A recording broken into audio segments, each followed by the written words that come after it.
Hello and welcome to this Introduction to B2B Sales course. My name's David Craig White and I'll be your instructor for today. For those of you who don't know me, as I said, my name's David Craig White. I'm a sales trainer and startup consultant, and I teach people how to sell their products and services and make more money. I've got 25 years experience as a salesman and solopreneur. I've trained over 5,000 people in over 120 countries, I think it is now. I've got 18 years experience in B2B sales, where I spent most of my time in the tech sales space there. I've done 10 years in sales leadership, and I would say that people tend to describe my style as practical, authentic, and no nonsense. In this slide, I've popped in there a link to my LinkedIn profile. I'd be more than happy to connect with anybody. So if you want to send me a connection request on LinkedIn, just pop that over to me and we can connect there. Okay, so let's jump in. The agenda for today's course. So we're going to talk about what is B2B sales, give you an introduction there to what it actually is. We'll talk about inbound versus outbound sales. We'll talk about the classic B2B sales structure and the roles involved in that structure.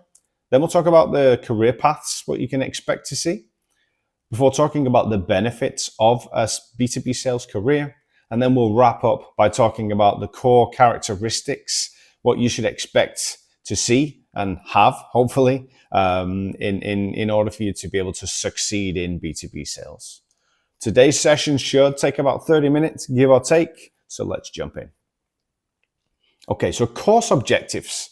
My objective for today for you is to help you gain a fundamental understanding of B2B sales so you can make an informed decision about whether it's the right move for you in your career. So let's jump in and talk about what is B2B sales.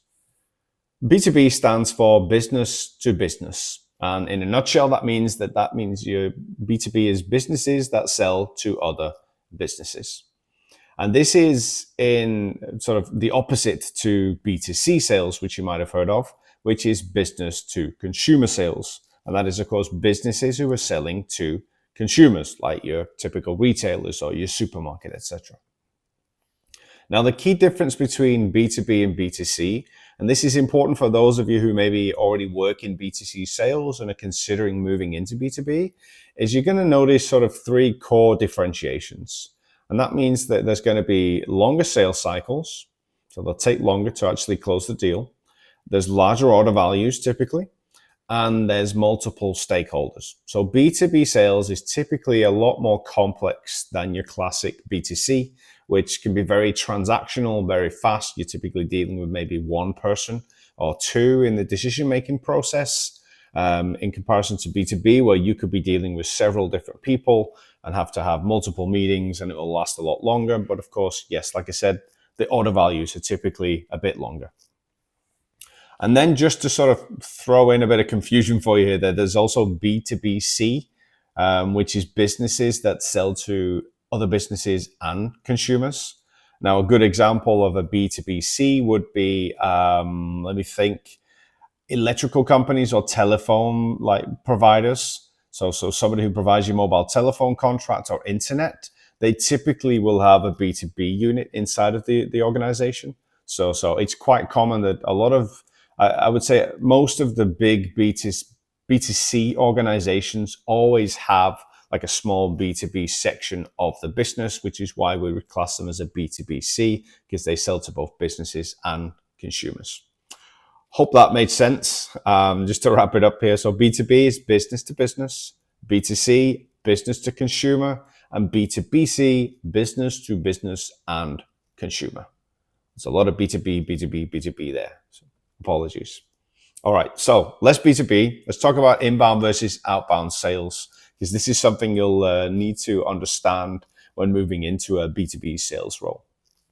So outbound sales, what's the definition of that? Well, outbound sales, basically in a nutshell, is that you're contacting the buyers, whereas inbound sales is where the buyers are contacting you.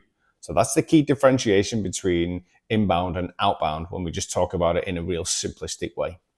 Now, when we look and break that down, inbound sales typically involves things like, it's very marketing driven for a start. So it's usually marketing who are driving inbound sales into the business. It usually involves things like email campaigns, a lot of social selling or social like ads. organic search, SEO as it's called, content creation, and paid and social ads. So that's all the things what typically go into an inbound sales campaign, if you want to call it that, or inbound sales marketing strategy or go-to-market strategy. Outbound sales, on the other hand, that's typically sales driven. So it's typically starting with sales teams going out without any, or with a little bit of marketing support, but they could also do it without. And that would involve things like email outreach, like sending cold emails to people to try and sell to them, cold calling, which I'm pretty sure you would have heard of. Social selling as well. There's a lot of salespeople in B2B now that they do social selling a lot, and it works really well. Networking events is another thing, of course, part of an outbound strategy there, where you're going out and you're networking and trying to find prospects at events, physical events. And of course, customer referrals is also another method of outbound sales, if you like, getting referrals of existing customers to try and drive in some new business. So that's the key differentiation of those two things. And you'll find inbound and outbound sales is typically blended now in most organizations, but it may differ depending on the company you end up working for. All right, so B2B sales teams, structures, and roles. I just want to walk you through what a typical B2B sales team and the roles look like, so you can understand those different sort of types of roles, what you could go and land, and what they include. I will start off with BDRs. And when I start here, I'm also going to pre-warn you that this can get a little bit confusing. The roles, what I will take you through today, I'm not going to say are going to be exactly the same terminology in every company you go to, because it's not the case. But these are the most sort of typical and traditional ones I have witnessed in EMEA, in the European market. But they will differ depending from company to company and industry to industry. So it's just a pre-warning that it can get a little bit confusing at times. So a business development rep, a BDR, these people are typically responsible when you're in this role for sourcing leads. So this could be a very operational role in some organizations. So you'd be in charge of building lists, sourcing leads, but not necessarily engaging with buyers. You're not the person doing cold calls, etc. That might be different in some organizations, because some people also have BDRs who do everything, and they call them BDRs, not SDRs, which I'll talk to you in a second about. So a BDR could be somebody who's purely operational, or it could be somebody who's also engaging and doing all the calls, as well as generating lead lists and sourcing those leads. So yeah, as I mentioned here, of course, some businesses will use BDRs to generate leads for SDRs and the AEs. I'll talk to you about what those are in a second, but others may use them instead of an SDR. Confusing, I know. Hopefully it will be a bit more clear as we move on. So sales development reps, SDRs. Now, sales development reps, if you've got an SDR in a company, they are typically the people who are engaging using cold emails, cold calling, social selling. That's their job. So it's fairly clear cut. If you see an SDR, that's their job. That's what they're doing. Now, companies are normally using an SDR to book meetings for account executives who would then take over in the rest of the sales process. So this is sometimes, I think, where most of the confusion lies, is just between that BDR and SDR role, purely because some people call SDRs BDRs, some people call the BDRs SDRs, and that's mainly where the confusion comes from. It's just the terminology what some companies use. Okay, next, AEs, account executives, the main core sales role, I would say, in any B2B sales job. Now, account executives are typically responsible for managing the sales process, and that could be from initial meeting all the way to closing the sale. But that might not always be the case. So you'll get structures and organizations where they have an SDR who's booking meetings for an AE, but you'll also get some companies where there are no SDRs and there are no BDRs. So you might land an account executive role where you have to do everything. Yeah, so you're sourcing your own leads, you're building your own lists, you're doing your own cold calls, you're attending your own meetings, and you're doing sort of full cycle. That would be what would be called as a full cycle AE. A full cycle account executive who has to do everything. And I would say you'll find full cycle account executives in companies where the order value isn't super high. So I think if you're working with an order value that's less than sort of 10K per year, then an organization with that order value might not be able to justify having an SDR to book meetings, so they'll probably just have an AE who does everything. But anything above that, so especially if you're doing sort of 25K plus deal sizes, then often it makes sense to have somebody doing the meeting booking and somebody managing the rest of the sales process, especially if it's a complex one as well. Okay, so that's BDRs, SDRs, AEs. Let's move on. Customer success managers. Now, CSMs, not to be confused with account managers, because they are quite similar in their roles, but your customer success manager is typically responsible for onboarding new customers and also very often sort of retaining new customers and users. So they're sometimes also required to sort of act as a technical support or onboarders as well. So again, differentiations from company to company and how complex the product is. But typically, if we just take in a nutshell, a customer success manager will be onboarding customers, new customers, and obviously nurturing them throughout the year and retaining those customers as well, basically making sure that customer is successful and that they stay with the business. Next, account managers. Account managers, they're, again, different types of account manager roles, but your classic account managers are typically responsible, a bit like the CSMs, they're responsible for nurturing accounts and also sometimes sort of taking over just after onboarding. So sometimes you get customer success managers who will just onboard and maybe do some technical support, but then the account will get handed to an account manager who then nurtures the relationship for the rest of the term. And they're often responsible for customer renewals. And quite often, not always, again, sometimes this could be an account executive who's responsible for this. They would also be responsible a lot of the time for cross-selling and upselling. So if you've got new products, different lines of products, what you can sell to existing customers, that would typically be what an account manager would do. So it's a bit like a cross between a new business account executive and a CSM is kind of where that account manager role sits. All right, so that was BDRs in a classic environment where everything makes sense from what I'm saying. Then just to clarify, you've got BDRs who source the leads and quite operational. You've got SDRs who do all the cold calling and they book the meetings. You've got account executives who run the demos and the meetings and full cycle close the deals. CSMs, typically doing onboarding and nurturing accounts. And AMs, the account managers, nurturing, upselling, and retaining. All right, hope that wasn't too heavy for you there. Tried to simplify it as much as possible, but like I said, it does get a bit confusing. It's never the same in every company, so you'll just have to sort of get used to it. As long as you've got a base understanding, these are the fundamental roles, what you'll find. Moving on, career paths. Hard work equals endless opportunities. I say that for a reason, and that's because my history when it comes to sort of my sales career, I think when I moved into B2B sales, it was a game changer for me. I'd spent a few years in B2C, just doing consumer sales, and I found that it's transactional, it's quite fast, you learn fast, you do a lot of deals. I didn't really feel like you learn that much once you've sort of learned the basics of whatever you're selling. Whereas I found B2B the second I moved in way more challenging, but at the same time learning so much more. And it opens up so many doors for different types of opportunities, especially when it comes to career progression.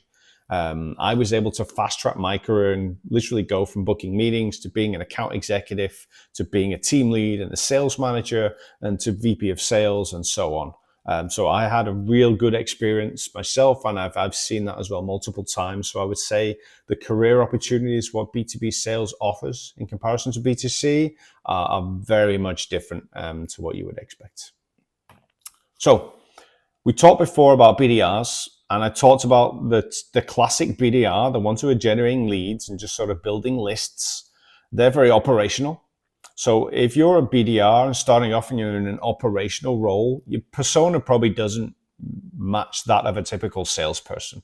If you're more operational, then you're probably going to go in a different direction than wanting to do cold calls and sell ultimately. So if you're a BDR and that's something you're interested in, then I would say that you'd be moving, if you're looking at a career path, you might be moving into what's called the new role is called revenue operations, RevOps.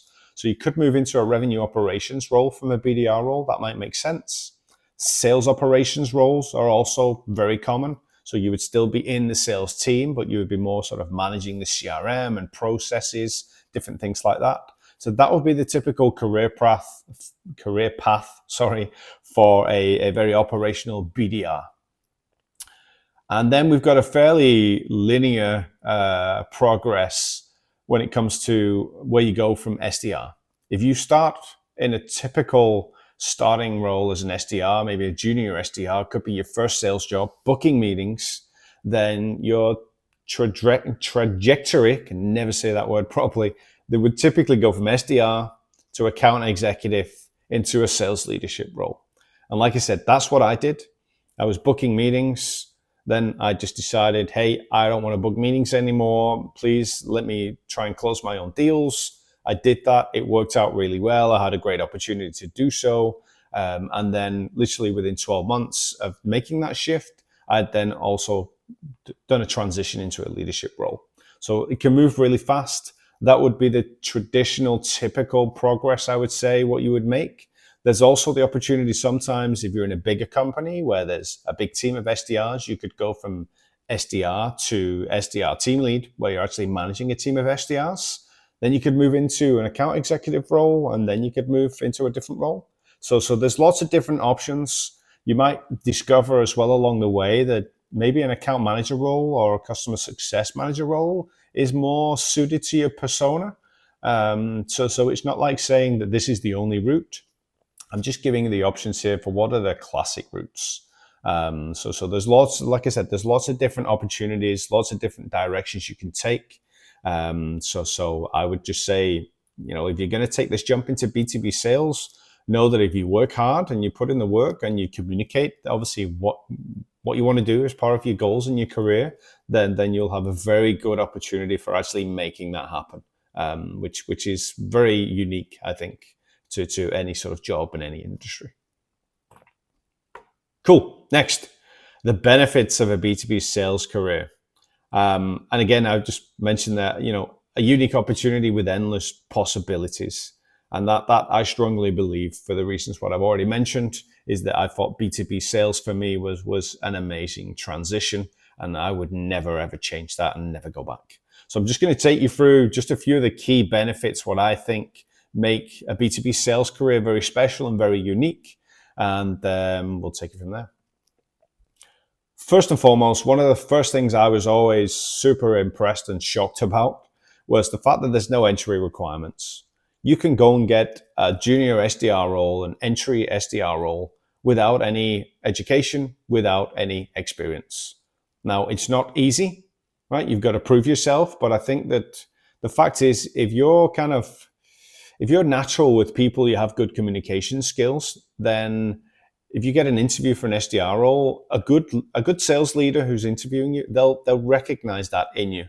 And if you've got good communication skills and you're motivated to try and get into a sales role, you will get opportunities to step into a sales job, get paid, and have no requirement for education, etc. So that for me was always one of those real important things, is that you could walk into a job, no education, being as young as possible without any experience. So super good. Next one, earn as you learn. So in sales, there's generally no real apprenticeships, where you get paid low salaries, or that it's not like with marketing where people come in and they work for free, do sort of some internship for 6 months or so and hope that they'll get a full-time job. When you get a sales job, you get paid. You get a job and you get paid a salary. So it's very, very unusual that you'll find a sales internship role unless it's in a massive company. So that is amazing. So just the combination of those two things there is like no entry requirements, no educational experience requirements, and earn straight away and get a decent salary as well. So not bad. Next, sticking on the earning, unlimited earning potential. I'll pre-warn you right now, every job, what you go for in sales, I would say probably 8 out of every 10 in the job descriptions, they're going to claim that they have uncapped commission. And that's not what I'm talking about here, because uncapped commission is a little bit, not everybody is really being truthfully honest when they say that. But unlimited earnings potential is accurate. Yeah, if you find the right sales job in B2B, you work for the right company at the right timing, maybe in the organization sort of growth, then you can actually earn a substantial amount of money with no caps, right? So if you land an SDR job, you might be booking a ton of meetings, but especially when you get to that account executive role where you'll get a high salary, but you'll also get commission for the deals you're closing. If you, for example, start to work for a startup company who's maybe, I don't know, 4, 5, 6 years old, and they're just, pivoting and growing a lot, they're willing to pay the salespeople a lot of commission because they just want the customers to come in because they know they can retain the customers. So what they'll pay you is a commission, and that commission can range from anything, so typically sort of 8 to 12% or more. Yeah, so depending on what deal sizes you're selling and how many deals you do, then you can straight away understand that you can always you should be able to double your salary, your base salary in most roles. Every company has slightly different commission packages, but a good, decent B2B sales role should give you the opportunity to, as a minimum, double your base salary by closing deals and doing business. So unlimited earnings potential, massive. Job for life. Now, I've been in B2B sales now for 18 years plus. Been in sales for 25 years. I think if you're good at sales, everybody always needs salespeople.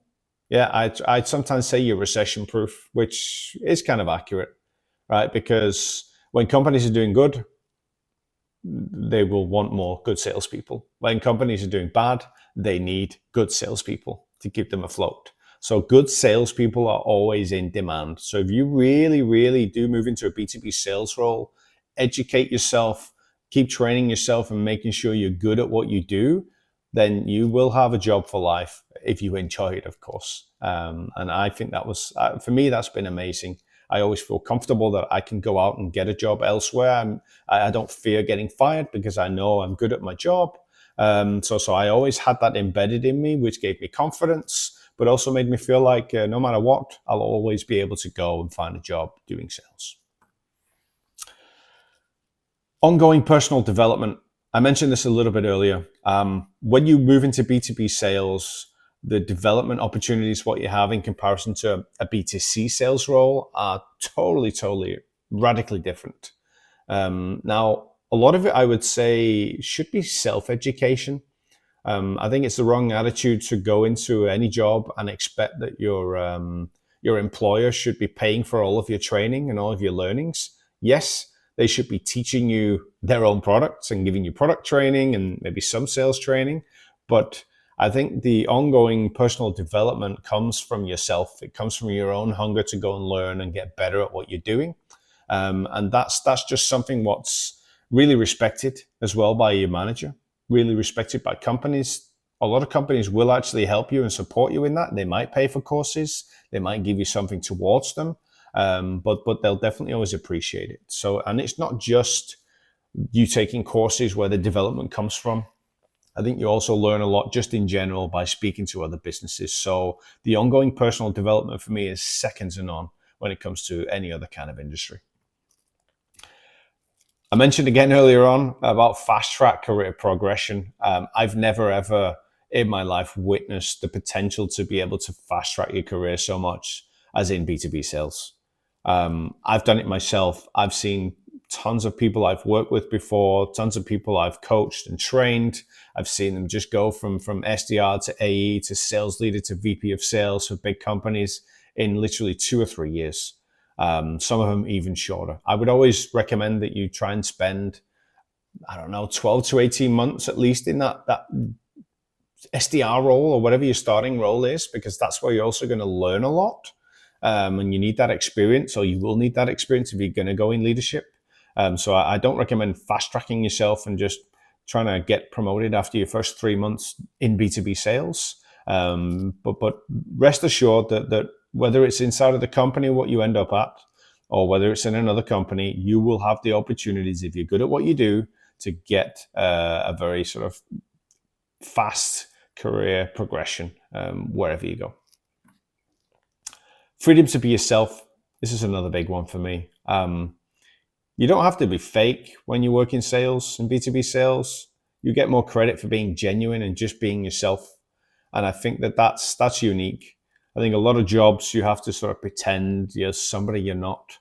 You have to pretend that you're almost playing a particular role, if you like. So you have to kind of hide your true self. Whereas in B2B sales, if you're genuine, of course, if you're a nice person, oh, I'm sure all of you are. But if you're a genuine person and you're just real, then that comes across, and it actually is a massive advantage for you in a sales conversation with buyers, because they just appreciate the genuine approach. Trust is really important in B2B sales. So they really need to feel like they can trust you and they build a relationship with you over a period of time. So freedom to be yourself for me is a massive thing, because I refuse to be anything other than myself. So this has been a perfect career choice for me. And possibility to impact the business. I put this there last, but I think if you start in a certain size of company at a certain stage, I've spent a lot of my career working for technology startup companies. So those in the earlier stages, in the sort of first 2, 3, 4, 5 years.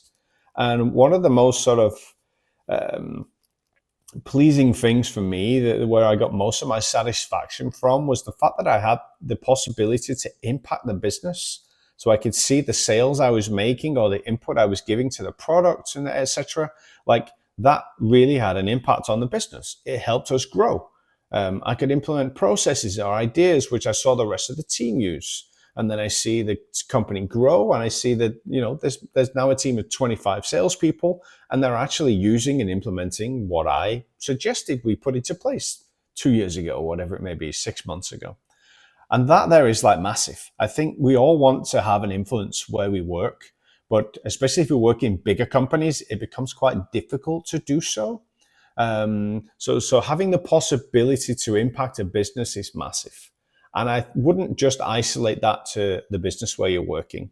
You can also get a lot of satisfaction when selling B2B products or services, to actually seeing that you're having an impact on the businesses you're selling to. Because if you've got a good product and you believe in it and you're selling the right products in a genuine way to the right people, then you can have a massive impact on helping another company grow or another company get out of trouble what they're in. So that there is fantastic. I think it's something what's very unique again to B2B sales. And that's part of this ongoing personal development as well, as you get to understand businesses, you get to sort of, know how to help them and how they function. And you get to have an impact either on your own business or hopefully on hundreds or thousands of other ones. So that was the list of things there, of the benefits I feel like are the most important ones of B2B sales.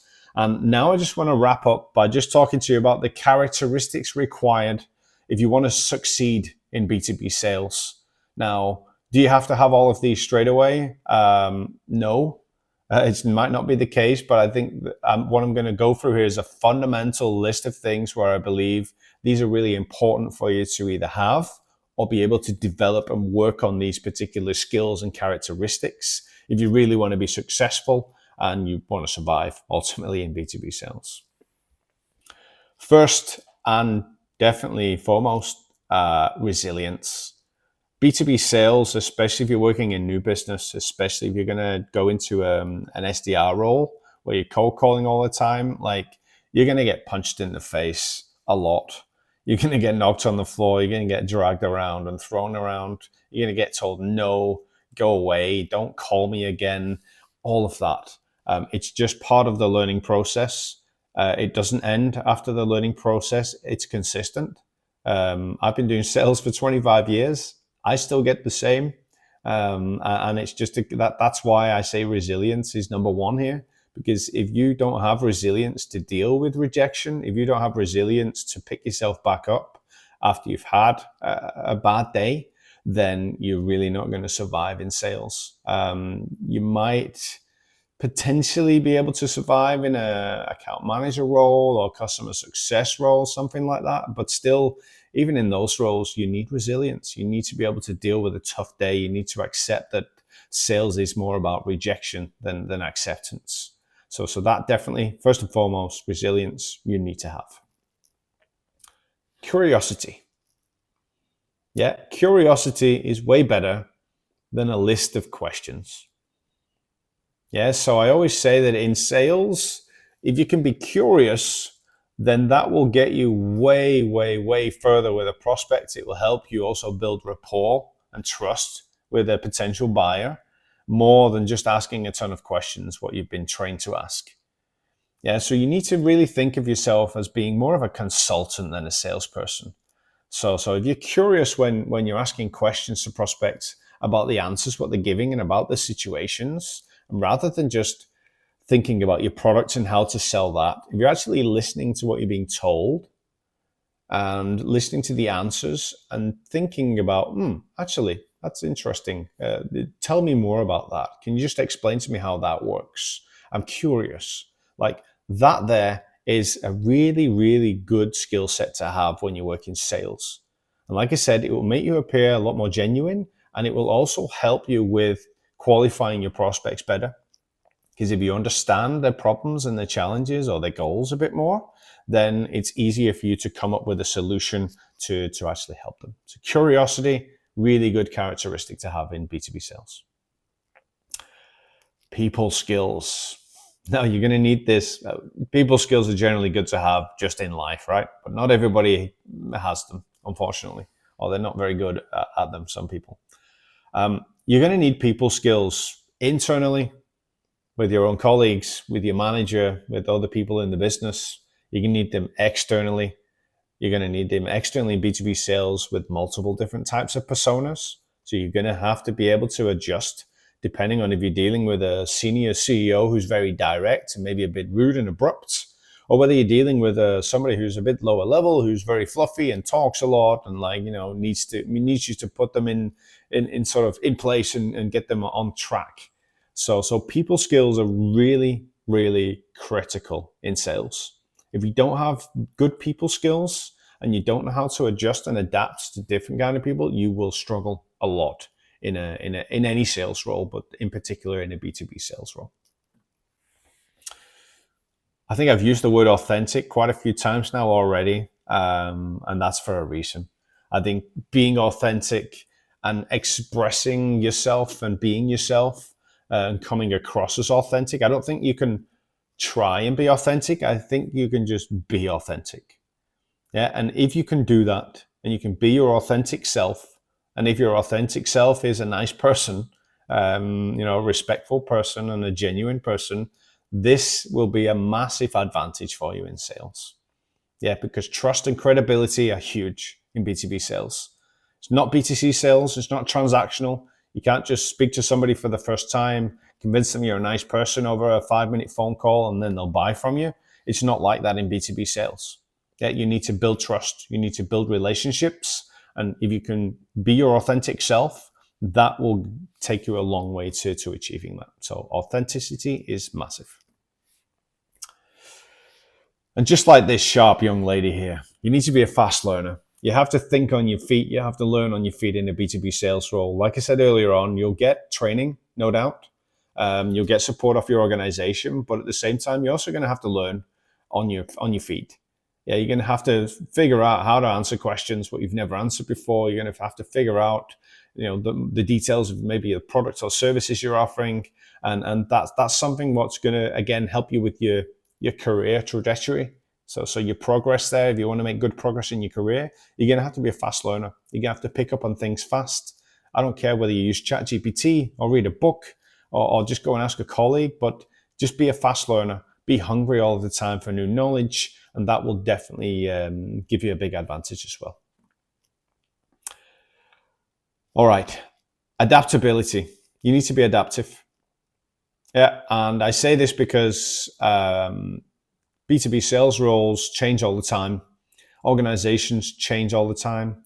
Buyers change their minds all the time, and processes change. And the worst thing you can be is a complainer. When something like this happens, if all you do is just complain and get frustrated, it's going to be bad for you. It's going to be bad for your mental health. Your leader, your manager will really dislike you. and get frustrated with you very quickly. So you need to be prepared for the fact that you're going to have to adapt. I'm not saying that you should just accept everything and every change. No, you shouldn't. You should definitely push back on some things, especially if they don't make sense. Get an explanation on them. But try not to push back and complain about every single change, because that is just part of the evolution of a B2B sales position. Competitive. You have to have a competitive nature in sales. Yeah. Some people don't like that. They find it cliche. They don't want to work in a competitive environment.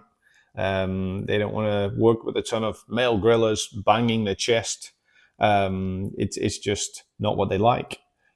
Not every sales role is like that.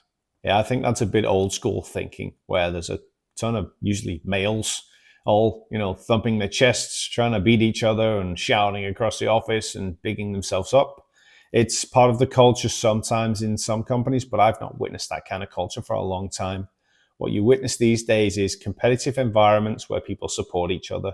They work as a team. They aim towards team goals. But of course, you're an individual contributor when you're in sales. So you do need to be competitive, especially if you want to achieve the bigger goals past just achieving 100%. So you need to be competitive. You need to enjoy a competitive environment.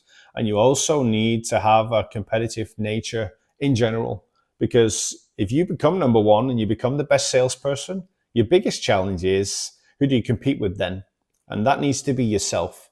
So you need to be ambitious and you need to be competitive enough to be able to compete with yourself and try and exceed your own goals, what you've reached in the past. So competitiveness, again, it has to be in there. It's one of the characteristics of every great B2B salesperson. Being confident and humble. It's a blended mix. You have to be confident. You have to be humble when working in B2B sales. And that's because confidence is super important for you. But being humble will also stop you from appearing like a bit of a, I'm not going to use a swear word, not used one so far, a bit of an a-hole. Yeah, nobody wants an overconfident, arrogant salesperson. No buyer wants that. No teammate wants that. No manager wants that. So you need to be able to be confident, but also remain humble at the same time. Structure is another one. Structure is really, really important. Yep, structure and process are a really important part of what will give you the consistency you need to succeed in a B2B sales role. So being structured is definitely one of those characteristics I've seen over the years. What if I see a structured salesperson, even if they need to refine their sales skills, if they've got structure and process and they're consistent, they'll get the results because they'll be refining their skills over time. But the structure and consistency there is what's going to get them to the end result. It's much better than the opposite, which is not having structure, but having the skills, because that will not result in consistent results, which is ultimately what you want to be aiming for. And last but not least, all good salespeople are excellent communicators. Yeah. So whether that's face-to-face, whether that's over the phone, whether that's on a Zoom call, when it comes to communication, I'm talking about verbally, how you communicate. I'm talking about your listening skills, because that is part of your communication skills, and sometimes also your body language. How does your body language look?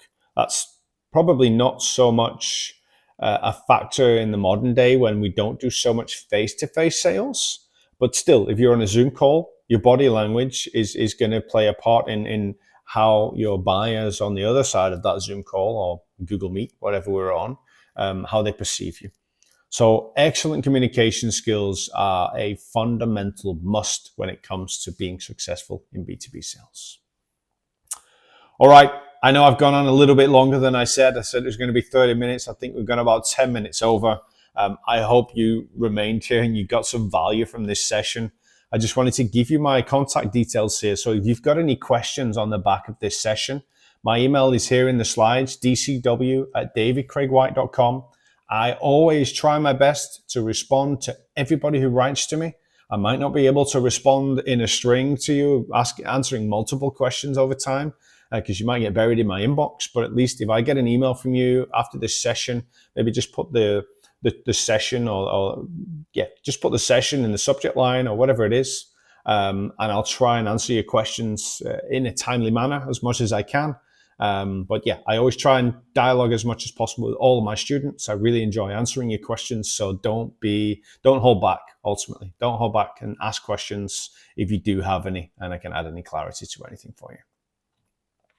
And on that note, I will say thank you very much for joining this session on an introduction to B2B sales. And hopefully I'll see you again in one of my other courses. Bye for now.